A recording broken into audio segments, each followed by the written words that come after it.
The Lord be with you. And with your spirit. A reading from the Holy Gospel according to John. Glory to you, O Lord.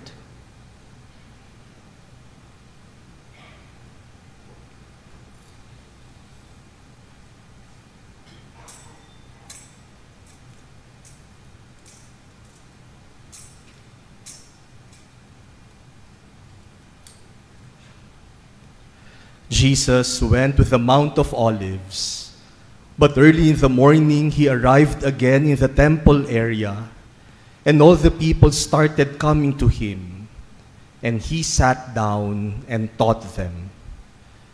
Then the scribes and the Pharisees brought a woman who had been caught in adultery and made her stand in the middle. They said to him, "Teacher, this woman was caught in the very act of committing adultery. Now in the law, Moses commanded us to stone such women. So what do you say?" They said this to test him, so that they could have some charge to bring against him. Jesus bent down and began to write on the ground with his finger. But when they continued asking him, he straightened up and said to them, "Let the one among you who is without sin be the first to throw a stone at her." Again, he bent down and wrote on the ground. And in response, they went away one by one, beginning with the elders. So he was left alone with the woman before him. Then Jesus straightened up and said to her, "Woman, where are they? Has no one condemned you?" She replied, "No one, sir." Then Jesus said, "Neither do I condemn you. Go, and from now on, do not sin anymore."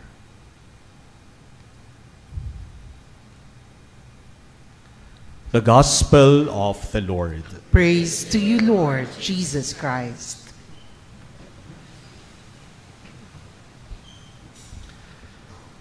My dear brothers and sisters, there is one intriguing detail in our gospel this fifth Sunday of Lent, and that is Jesus writing using his finger twice.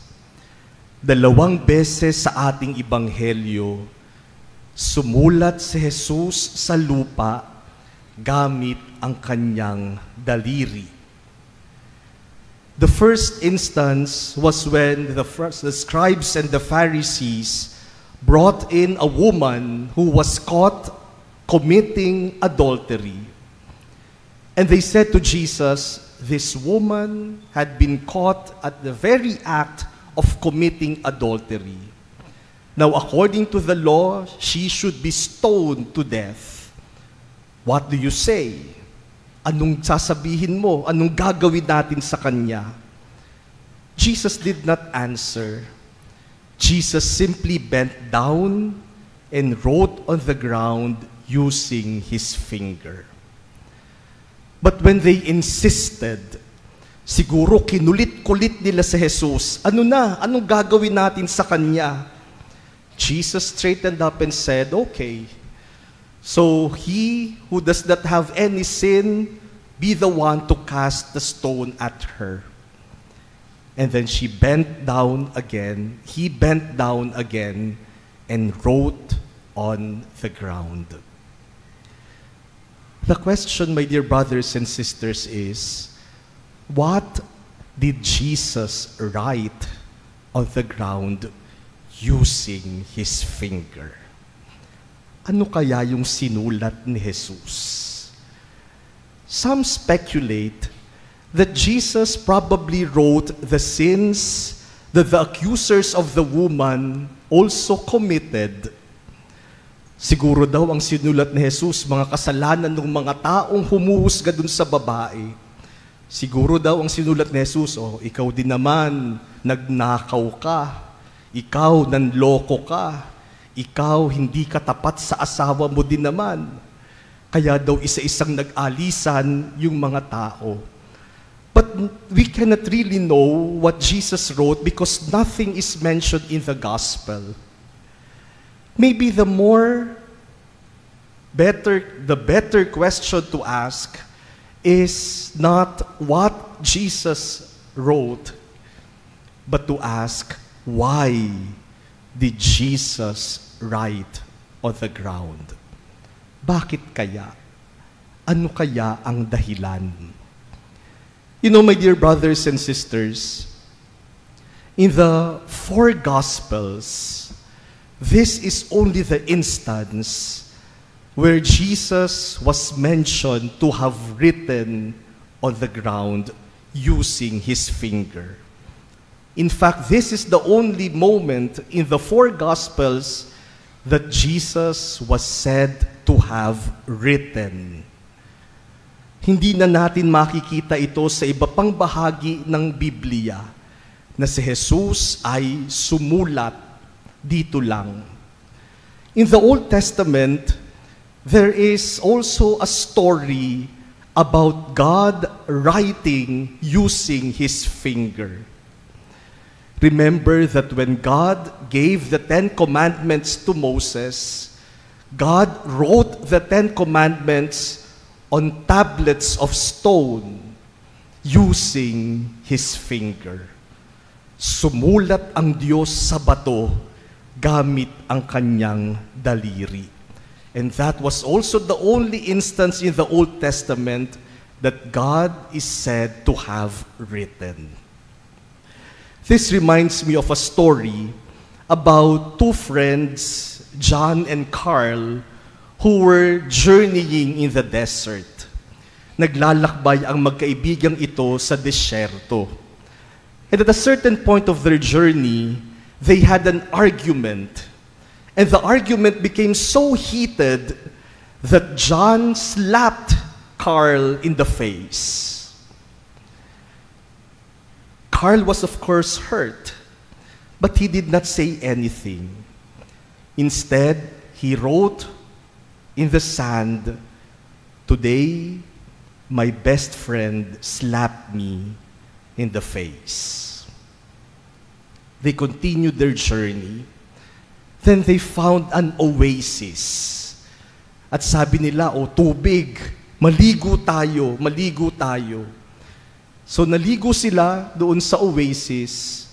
And it so happened that Carl got stuck in the mire and began to drown. Malulunod siya. John, his friend, immediately came to the rescue and saved him. When Carl recovered from the instance of drowning, Carl wrote on a stone, "Today, my best friend saved my life." Kaya tinanong siya ni John, nung nasaktan kita, sumulat ka sa buhangin. Ngayon namang niligtas ko ang buhay mo, sumulat ka naman sa bato. What is the meaning of this? And Carl said, you know, when someone does bad things to you, when someone hurt you, write them on sand, so that when the wind of forgiveness blows, those hurts and those pains will be erased. But when people do good things to you, engrave them on stone, so that you will never forget, you will always remember. Why did Jesus write on the ground? Maybe to remind us that when we commit sins, when we hurt Him by our disobedience, when we offend Him because of our pride, God writes them in the sand so that the winds of forgiveness may easily blow them away. God does not engrave our sins on stone. God does not keep a record of our sins. God does not engrave our sins in His heart. For what use is it for God to keep a record of our sins? When God forgives, He also forgets. And when God looks at you not as a sinner, but as His beloved child. Kaya kapag tinitingnan tayo ng Diyos, ang nakikita ng Diyos, hindi yung kasalanan natin. Pag tinitingnan tayo ng Diyos, ang nakikita niya, isang minamahal niyang anak. That is why, at the Mass, before we give peace to each other, there's a short prayer uttered by the priest that says, "Look not on our sins, but on the faith of your church." Lord, pag tiningnan mo ako, sana ang nakikita mo hindi yung kasalanan ko, sana ang nakikita mo yung pananampalataya at pag-ibig ko sa iyo. Dahil para sa Panginoon, yung kasalanan natin madaling mabura. Aminin mo lang, ihingi mo lang ng tawad, mabubura na yan. Pero yung mga kabutihang ginagawa natin, hindi nakakalimutan ng Diyos. Oh, how opposite it is with us human beings. Sometimes, when people hurt us, we engrave them on stone and we never forget. And the good things that people do to us, we write them in the sand and we easily forget. Yung mabubuting ginagawa sa atin, nakakalimutan. Hindi na natin naaalala. Pero kapag ginawan tayo ng masama, habang buhay na nating hindi makalimutan.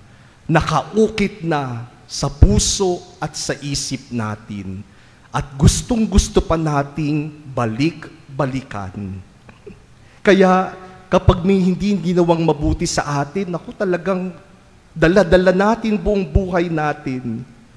But the question is, what for? What for? When you keep a record of other people's sins, what for? What benefit is that to you? When you cannot forget the hurt that people inflicted on you, what for? Nakakabuti ba yan sa buhay natin? At kung sinusumbat-sumbat natin sa ating kapwa yung kasalanan na ginawa nila sa atin, para saan? What for? Would that in any way do good to us? Kung nag-e-enjoy tayo na palaging isumbat sa ating kapwa ang kasalanang ginawa nila, tayo na ang may problema. Let us be like God, who does not keep a record of our sins, but delights in expressions of goodness and of love. You know, my dear brothers and sisters, I know that many Catholics are afraid of going to confession. Maraming Katoliko takot mangumpisal. Kaya maraming Katoliko, ang huling kumpisal nila nung nag-first communion pa sila. O kaya, bago sila ikasal. Pagkatapos doon, hindi na uli nagkumpisal. At isang dahilan kung bakit natatakot mangumpisal ay dahil sa hiya na malalaman ng pari yung kasalanan ko. Kaya pag nangungumpisal naman, hahanap ng pari na hindi siya kilala para hindi malaman yung kasalanan. At least hindi ako kilala ni Father. Kapag kilala mo yung paring nagpapakumpisal, ay ayoko magkumpisal. Kilala kasi ako ng paring yan. Alam niyo po, minsan nagpapakumpisal ako sa confessional box. Nasa loob ako ng confessional box. Siyempre, hindi ko naman nakikita yung nasa kabilang side na nagkukumpisal. Kaya nung naramdaman ko na may pumasok at lumuhod dun sa kabilang side, Nagsimula na kaagad ako in the name of the Father, the Son, and the Holy Spirit. Amen. Sabi ko, the Lord is kind and merciful, slow to anger, but rich in kindness. You may now begin your confession. And then there was nothing. Hindi nagsasalita. After a few moments, sabi ko, good morning po, may tao po ba dyan? At nagsimula siyang magsalita, Father, I will now make my confession. And then she changed her voice. Biglang nabago yung boses, ito po yung mga kasalanan ko, Father. Nung nakikinig ako sa kanya, sabi ko, kilala ko tong boses na to. No? Kaya siguro niya binago yung boses niya dahil makikilala ko siya. Nakilala ko naman kung kaninong boses. Kaya nung pagkatapos niyang magkumpisal, sabi ko sa kanya, Sister, nangungumpisal ka na, manloloko ka pa. No? Sabi niya, ay Father, nakilala mo ako. Oo naman, sabi ko. Oo naman. You know, my dear brothers and sisters, I think one of the gifts in my many years as a priest, one of the gifts that is given to us priests is that we do not remember people's sins that are confessed to us. Kahit kilala pa namin yung tao, ako hindi ko na matandaan. Siguro biyaya na ng Diyos sa amin yun, na kapag kinumpisal ng tao, kahit kilala pa namin, kahit kaibigan pa namin, nakakalimutan na rin namin. Kasi bakit ko naman aalalahanin palagi yung kasalanan na ikinumpisal sa akin? Para saan? Tuwing magkikita kami ng tao, maalala ko, ay, alam ko yung kumpisal mo. Nakakalimutan na. Kaya minsan kapag may nagkumpisal ulit at sasabihin, Father, nag-confess ako sa iyo last month, naalala mo pa yung kasalanan ko? Sabihin ko, hindi na. Bakit ko naman aalalahanin? Para saan? Para saan? My dear brothers and sisters, God does not keep a record of our sins. When He forgives, He totally forgets, and then He gives us a chance to begin again, to start anew.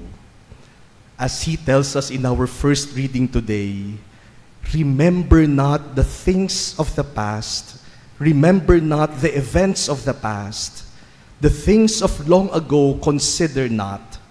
See, I am doing something new.